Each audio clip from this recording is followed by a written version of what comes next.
ada rekaman video lama dia nantang perang Deddy Mulyadi. Bawa basoka, bawa AK-47. Anda bawa 1000, kami bawa 1000. Luar biasa, nantang perang. Nah kemarin sebelum Idul Fitri nantang perang lagi. Nantang perang.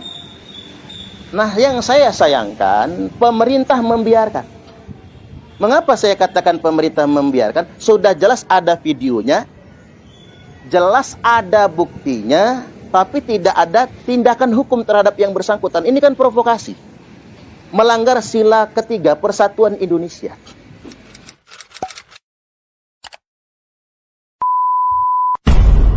Yang didorong-dorong agar PWI, Perjuangan Wali Songo Indonesia, dan Laskar Sabilillah agar melaporkan ke Polda seluruh Indonesia. Nah kalau PWI LS, Laskar Sabilillah melaporkan, apa legal standingnya?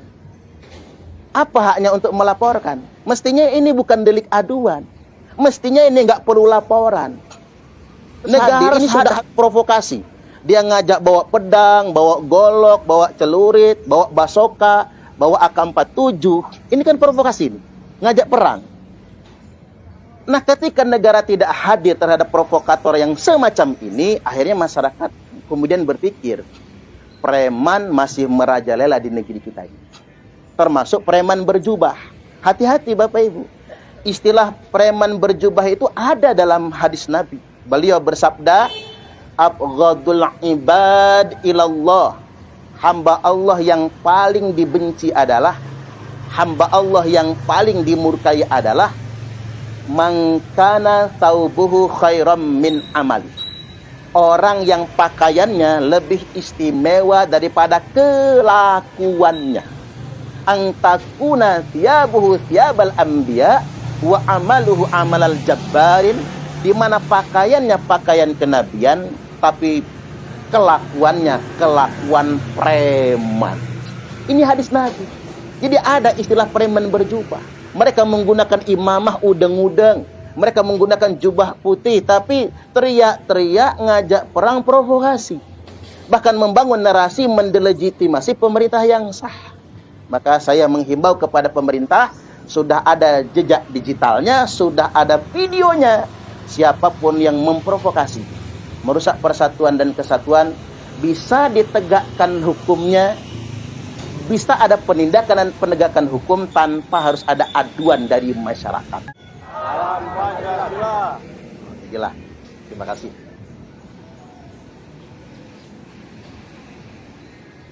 Yang terhormat Bapak Haji Wiyadi SPMM selaku pimpinan DPRD Kota Bandar Lampung,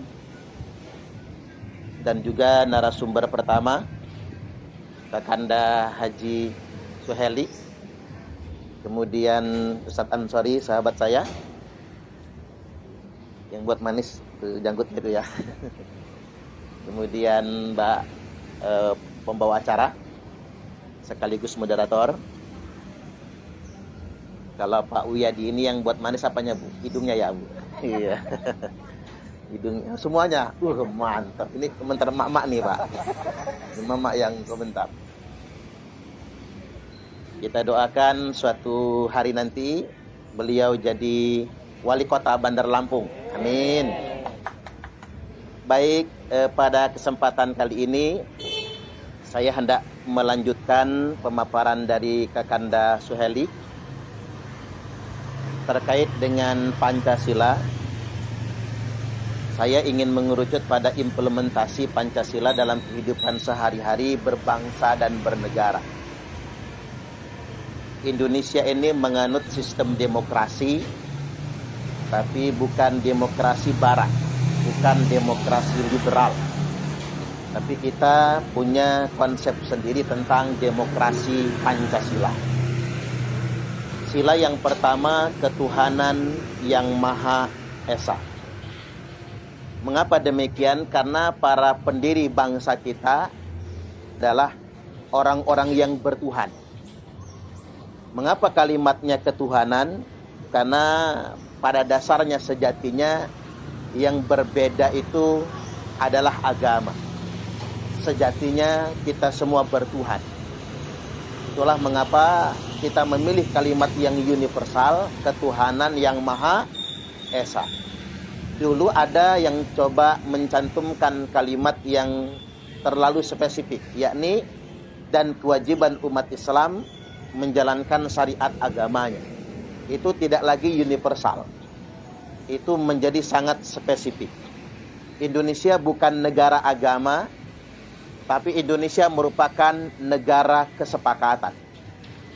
Dan perlu Bapak Ibu tahu, di dalam Islam tidak ada kewajiban mendirikan negara agama. Bahkan saya menyebutnya bukan sekedar tidak ada kewajiban, karena kalau nggak wajib bisa sunnah kan. Saya ingin tegaskan pada kesempatan kali ini tidak ada perintah. Islam tidak pernah mengajarkan dan memerintahkan kepada kita untuk mendirikan negara agama. Apalagi yang lebih spesifik, negara Islam. Karena Nabi SAW tidak mendirikan negara Islam. Nabi mendirikan negara kesepakatan. Di mana kesepakatan yang dibangun oleh Nabi berdasarkan piagam Madinah, yakni Al-Madinatu Masyrutiyah atau Sahifatul Madinah, piagam Madinah.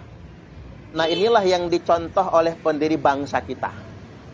Kita bersepakat, mula-mula ada ide piagam Jakarta. Ini meniru piagam Madinah. Jadi gagasan tentang piagam Jakarta itu meniru semangat piagam Madinah yang kemudian mengerucut pada Pancasila. Dengan sila pertama, ketuhanan yang Maha Esa. Mengapa kemudian tidak boleh ada negara agama? Mengapa Nabi tidak memerintahkan, Allah dan Rasulnya tidak memerintahkan berdirinya negara agama? Karena bahaya. Kalau ada negara agama, maka orang akan membunuh atas nama agama. Coba kita lihat. Ada negara Yahudi, Israel Raya. Begitu murahnya nyawa bangsa Palestina. Laki-laki, perempuan, anak kecil dibantai begitu saja atas nama agama. Coba lihat perang di Timur Tengah. Ketika di Suriah, HTS memenangkan perang di Suriah, menggulingkan pemerintah yang sah. Akhirnya terjadi apa? Pembantaian yang mengatasnamakan agama. Itulah mengapa saya sering menyebutkan di dunia ini banyak orang yang beragama tapi tidak bertuhan. Nah, agama mana yang membolehkan kita membunuh orang lain atas nama agama? Kayak OPM misalnya, membantai penambang emas atas nama Injil. Teroris membunuh orang lain atas nama Al-Quran. Israel membantai rakyat Palestina atas nama Yahudi. Kelompok radikal Hindu di India membunuhi ustadz-ustadz masyarakat muslim di India atas nama Hindu. Myanmar membantai Rohingya atas nama Buddha. Itulah mengapa saya mengatakan banyak orang beragama tapi tidak bertuhan. Makanya ini sungguh luar biasa, Bapak Ibu, kita punya Pancasila dengan sila pertama, ketuhanan yang Maha Esa. Saya ambil contoh beginilah, kalau mau pakai bahasa sederhana itu. Banyak orang beragama tapi tidak bertuhan. Ngomong di tanah suci, ini Mekah. Jangan ngomong sembarangan. Saya jadi mikir gitu, memangnya Tuhan di Mekah sama Tuhan di Kemiling beda kah kira-kira? Sama kan? Kemudian kalau di masjid, di masjid jangan ngomongin orang. Loh, memang ketika kita di masjid sama di luar masjid Tuhannya beda. Tiba-tiba kemudian orang soleh selama Ramadan. Solehah betul selama Ramadan. Tapi begitu lepas Ramadan seperti keluar dari penjara. Bebas lagi. Memangnya Tuhan ketika Ramadan dan di luar Ramadan berbeda.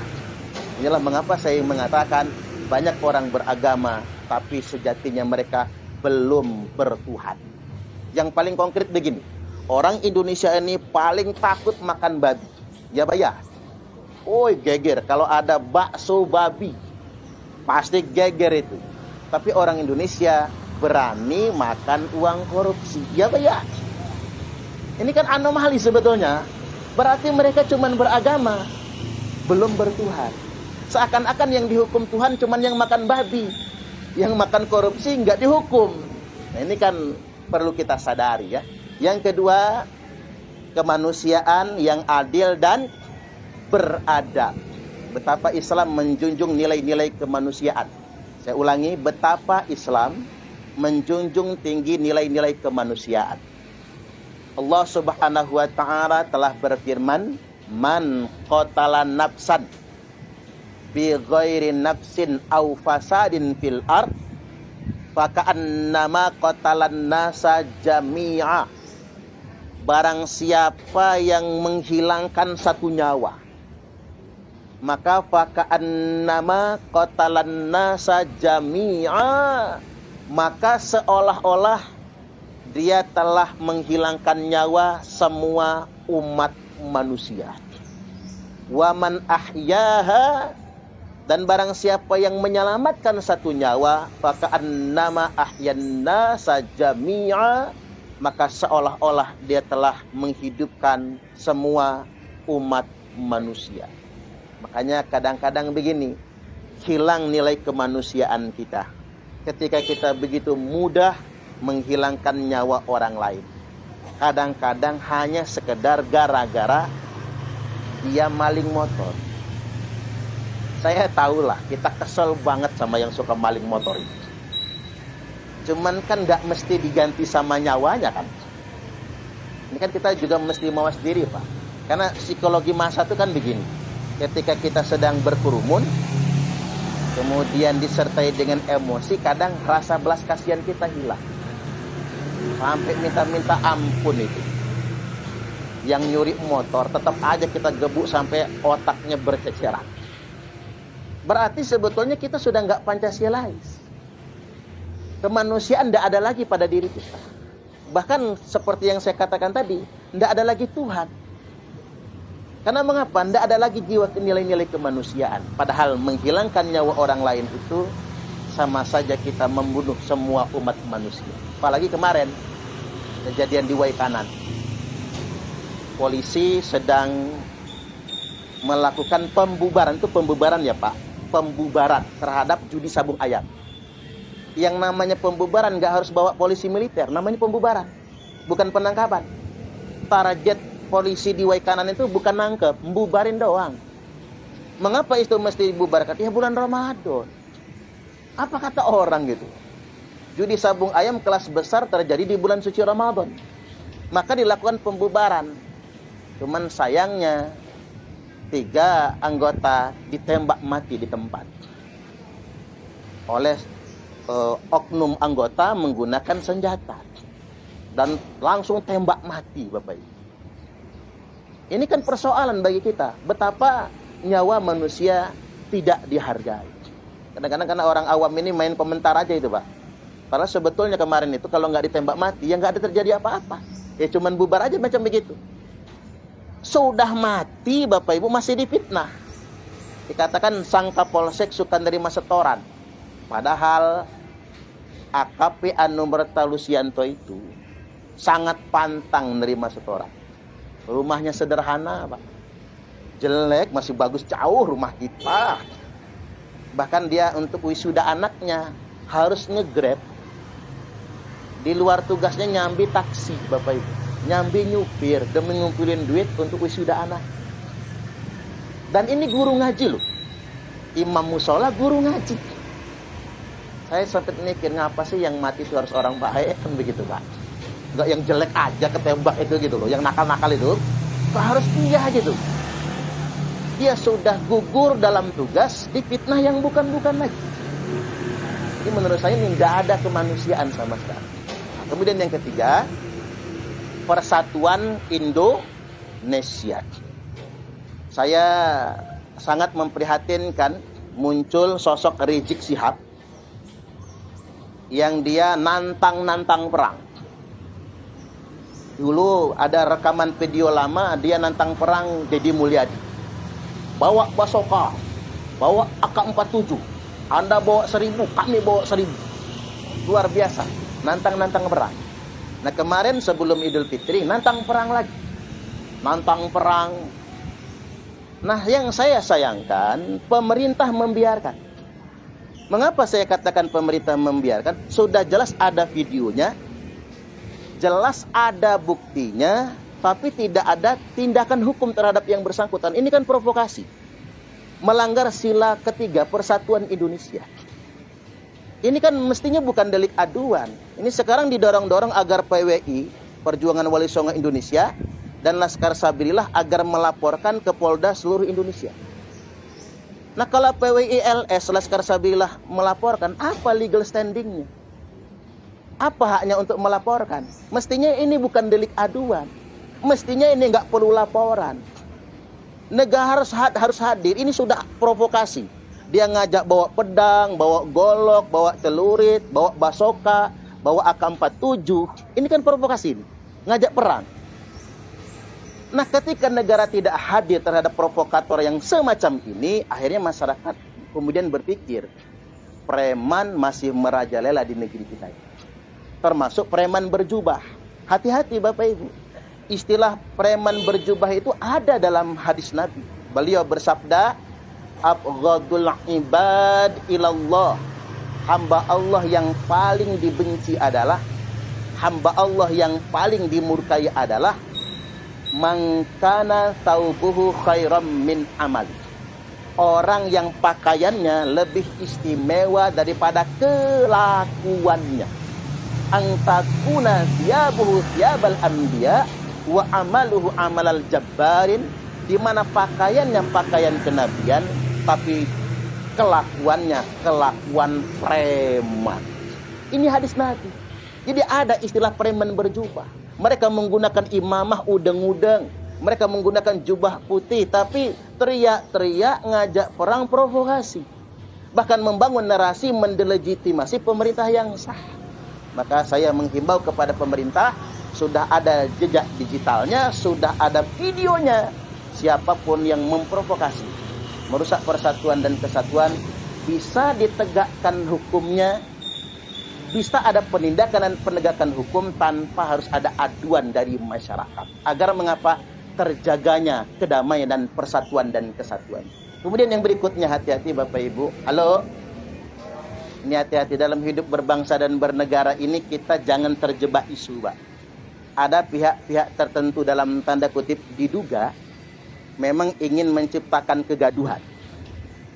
Yang efek samping kegaduhan ini adalah disintegrasi bangsa. Saya ambil contoh misalnya. Patut diduga saudara Ade Armando, saya contohin. Dia bikin konten, dengan lawan bicaranya dia bertanya, apa sih manfaatnya menghafal Al-Quran? Lawan bicaranya mengatakan, ya nggak ada manfaatnya. Nah, apa tujuan mereka bikin konten begitu? Itu kan menyulut sensitivitas. Sesuatu yang sudah berbau-bau agama, kemudian menyulut sensitivitas di tengah-tengah masyarakat. Tapi alhamdulillahnya Ade Armando gagal menyulut emosi, Pak. Nggak ada yang ngedemo dia. Hati-hati dengan orang yang dikit-dikit menggunakan isu keagamaan, mencela ibadah, mencela azan, mencela masjid. Itu bukan orang yang sengaja mencela karena tidak suka. Tapi orang ini memang dipasang untuk memprovokasi umat Islam. Karena kita kan masyarakat mayoritas ya. Untuk diprovokasi, disulut emosinya agar demo berjilid-jilid. Pasti ada tujuan, ada udang di balik batu, ada udang di balik bakwan. Saya ambil contoh yang sederhana misalnya. Ridwan Kamil. Saya buat pernyataan dan buat konten. Ridwan Kamil tidak selingkuh. Karena mengapa saya nggak mau masyarakat Jakarta, Jawa, dan Banten, Jawa Barat hanya membicarakan perselingkuhan Ridwan Kamil. Akhirnya orang-orang Lampung ikut-ikutan juga ngomongin Ridwan Kamil. Oh, padahal ibu cintanya cantik, kasihan ya. Udah cantik begitu aja masih diselingkuhin, apalagi gua, kan begitu. Kok ibu-ibu jadi baperan semua, jadi omongan, jadi infotainment tiap hari, tiap menit, tiap detik keluar di medsos, di media elektronik keluar. Saya langsung bikin konten. Begitu beberapa hari, Ridwan Kamil tidak selingkuh. Berdasarkan jejak digital, WhatsApp, komunikasi, termasuk teleponan. Teleponan itu kan video AI, itu kan bukan asli ya. Itu suara AI, bukan asli. Saya meyakini Ridwan Kamil tidak selingkuh. Tapi mengapa Ridwan Kamil bersedia melakukan itu? Begini Bapak Ibu, kan habis digeledah. kasus Bank Jabar Banten. Kan begitu? Habis digeledah, sampai hari ini tidak ada tersangka kan? Dia tidak jadi tersangka maksud saya. Ini ada konsesi, ada sebuah kesepakatan. Gara-gara masyarakat Jakarta, Banten, Jabodetabek, dan Jawa Barat ribut selingkuh Ridwan Kamil, akhirnya kasus PIK 2 tenggelam kan sekarang. Kasus undang-undang TNI yang mahasiswa demo berjilid-jilid tenggelam juga kan. Jadi ada semacam kompensasi. Dia sedia dipirakan yang begituan, tapi kemudian dia tidak jadi tersangka dalam kasus BJB. Ya bagi Ridwan Kamil tidak apa-apa, wong dia sama istrinya baik-baik saja kok. Nah artinya memang jangan mudah gegeran kita ini. Hati-hati dengan ini semua. Termasuk begini, adanya upaya membenturkan antara ex-FPI dengan PWI berdasarkan isu tentang Gus Fuad Pleret. Saya menduga ini adalah bentuk dari pengalihan isu. Gegeran di antara kita, benturan antara masyarakat sipil, akhirnya terjadi tawuran sebagainya. Tapi kita lupa dengan isu yang sebenarnya. Termasuk, mohon maaf contoh, ijazah Pak Jokowi. Lihat jejak digital ceramah saya, ngebela Pak Jokowi. Saya dengan tegas beberapa tahun yang lalu, sejak 2019 menyatakan, ijazah Jokowi asli. Ijazah Jokowi itu tidak palsu. Maka percayalah Bapak Ibu, jangan stuck di situ. Ijazah Jokowi itu asli. Tapi mengapa sampai 2025 masih ada isu ijazah Jokowi palsu? Mohon maaf.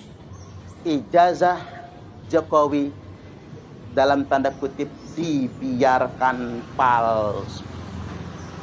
Ijazah Jokowi dibiarkan disangka palsu. Tujuannya apa? Meninabobokkan agar kita terjebak dengan isu yang tidak substantif. Kita terjebak dengan isu yang tidak mendasar, akhirnya kita lupa dengan isu yang sebenarnya. Oligarki, PIK 2, pencucian uang, ini semua hilang dari pikiran masyarakat. Hanya terfokus kepada ijazah palsu. Karena kalau ijazah Pak Jokowi palsu, Bapak Ibu, UGM yang rontok Pak. Bukan Pak Jokowinya saja. Hancur UGM itu sebagai salah satu universitas terbaik di Indonesia, hancur. Tidak mungkin palsu. Ini namanya jebakan tuyul. Halo? Halo? Ini saya agak tinggi, nggak apa-apa ya. Saya takut ngomong terlalu detail, Pak. Takut jadi pidana buat saya hanya soalnya ya. Saya pakai logika tinggi dulu ya. Ini jebakan tuyul. Bagaimana di lingkungan perumahan kita BKP misalnya, ada orang yang sering kehilangan duit. Diduga ada yang nernak tuyul. Tapi nama tuyulnya nggak mungkin Suheli, karena beda bodinya kan gitu ya. Nggak mungkin kan? Ada yang ternak tuyul. Nah gimana caranya agar tuyul nggak maling duit kita? Tuyulnya dikasih mainan. Apa itu? Yuyu. Tahu yuyu nggak tuh? Kepiting ya. Anak kepiting itu kasih air, kasih anak kepiting. Maka si tuyul hilang misinya ngambil duit karena dia terjebak dengan main kepiting. Sama persis. Kita kehilangan substansi tentang oligarki Jokowi. Kita kehilangan substansi tentang kezoliman Jokowi.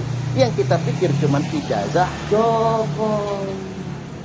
Makanya sejak 2019 sampai 2025 nggak kelar-kelar. Kita terjebak dengan isu ijazah palsu. Makanya karena kita sudah cerdas semua di sini, jangan lagi terjebak ke sana. Kembali kepada isu yang lebih substantif. Halo? Tapi yang terpenting, apapun perbedaannya, jaga persatuan dan kesatuan. Masuk sila keempat. Kerakyatan yang dipimpin oleh hikmat kebijaksanaan dalam permusyawaratan perwakilan. Bukan hanya anggota DPRD, sebagaimana Pak Wiyadi, Bapak Ibu. Kita menganut sistem trias politika. Bahwasanya kita ini dipimpin oleh eksekutif, legislatif, dan yudikatif.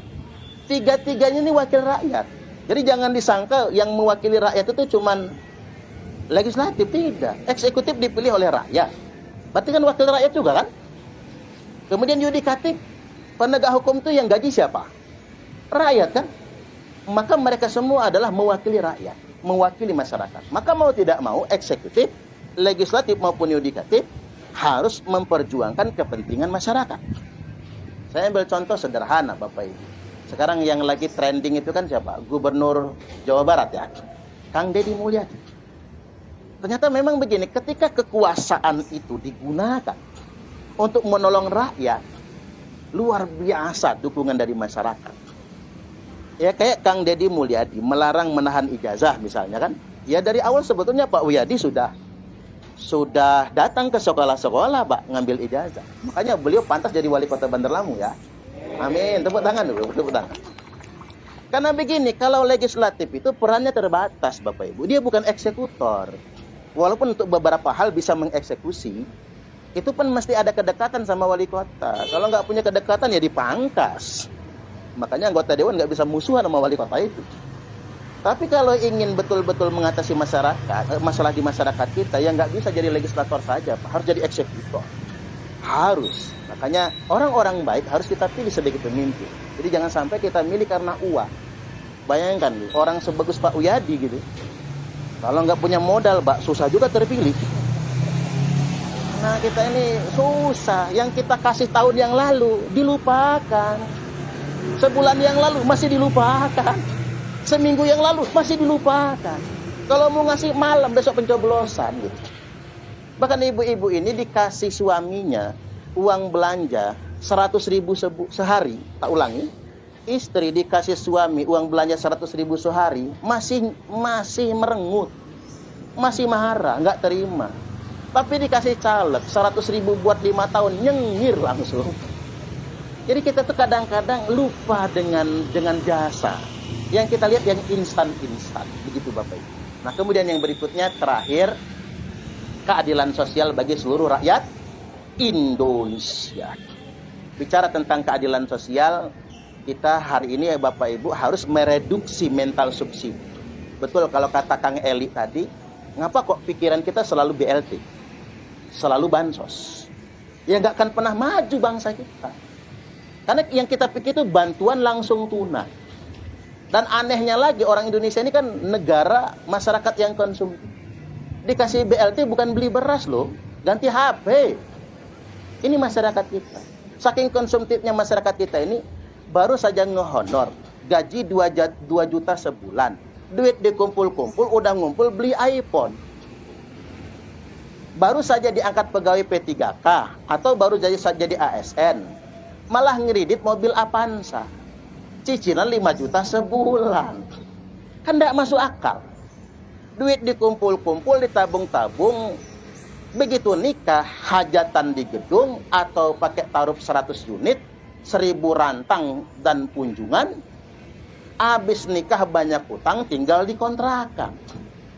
Kita kalah sama negara maju. Di Amerika sama Eropa, orang punya manajemen cash flow. Oh duitnya nggak sanggup, ya udah nikah aja di gereja.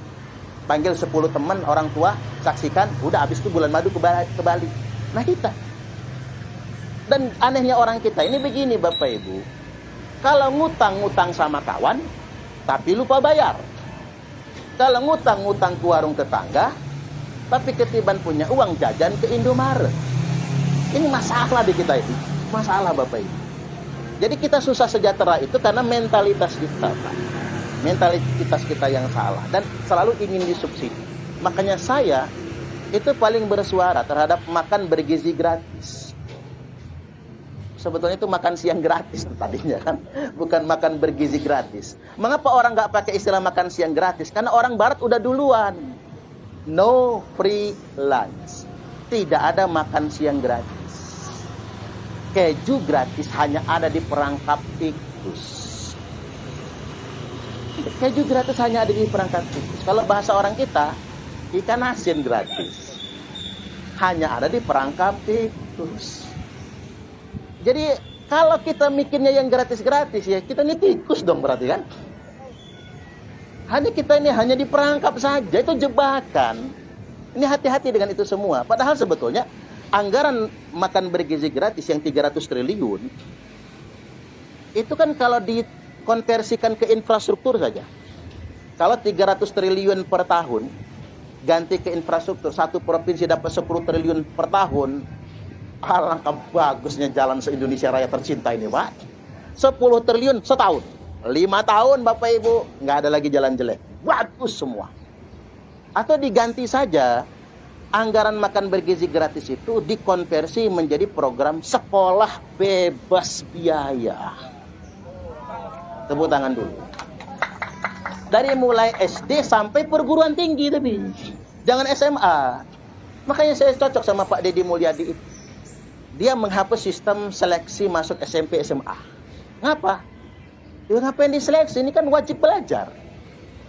Ngapa harus pakai seleksi lagi gitu? Hari kita ini sekarang Pak, demi masuk SMP nyogok akhirnya gitu ya. Demi masuk SMA nyogok. Mohon maaf, kalau udah wayahnya masuk SMP SMA, Pak Uyadi yang pusing diteleponin konstituen. Pak, tolong anak masuk. Ya beliau mau nolong, ini nepotisme. Enggak ditolong, orang nanti enggak mau jadi pendukung lagi. Dilema anggota dewan itu. Dilema kan? Mestinya hapus saja sistem seleksi itu. Ya udah, wajib belajar untuk semua anak Indonesia. Nah, saya setuju, saya ngusul kepada pemerintah ganti program-program gratis itu dengan yang lebih berkeadilan sosial. Apa itu? Jaminan sosial, jaminan kesehatan, dan jaminan pendidikan. Kayak di Jerman, mengapa orang Jerman tidak pernah ngutang ke saudara? Dia nggak mau ngerepotin saudara, nggak mau ngutang ke tetangga, takut musuhan. Nggak mau ngutang ke teman, takut nanti renggang pertemanan. Orang Jerman milih ngutang ke bank. Beli mobil ngutang ke bank, buat beli rumah ngutang ke bank. Mengapa? Karena di Jerman kalau orang kena PHK, nggak punya pekerjaan, sedangkan nggak punya rumah, nggak punya tempat tinggal, negara sediakan hunian, negara yang bayar. Itu jaminan sosial. Makan minum negara yang jamin, yang berikan, sampai dia dapat pekerjaan lagi. Jadi memang sistem sosial di sana bagus sekali. Begitupun jaminan kesehatan. Kita ini memang enggak, Pak. BPJS kelas 3. Begitu masuk rumah sakit, apa kata rumah sakit? Penuh kelas 3. Yang kosong apa? Kelas 2, kelas 1. Duit lagi yang keluar kan? Makanya setuju saya sama Gubernur Jawa Barat. Kalau kelas 3 penuh, masuk kelas 2.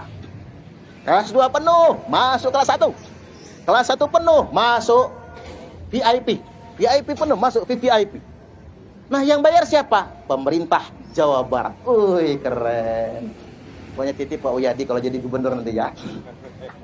Itu dukungan masyarakat luar biasa itu, Pak. Dukungan masyarakat yang seperti itu. Mampu, artinya beliau itu kalau penceramah, Bapak Ibu, kayak saya ini, Pak, pinternya ngomong. Betul ya. Biasanya orang cuman pinter ceramah itu belum tentu pinter eksekusi. Kita tuh punya sejarah itu Pak Herman HN. Pak Herman HN tuh nggak pinter ngomong, betul nggak? Tapi pinter kerja kan? Jadi kita ini nggak perlu orang yang terlalu pinter ngomong, Bapak Ibu. Yang kita perlukan buat negara ini orang pinter kerja. Dia bisa membaca persoalan dan dia bisa mengeksekusinya untuk menyelesaikan. Demi apa? Keadilan sosial bagi seluruh rakyat Indonesia. Baik.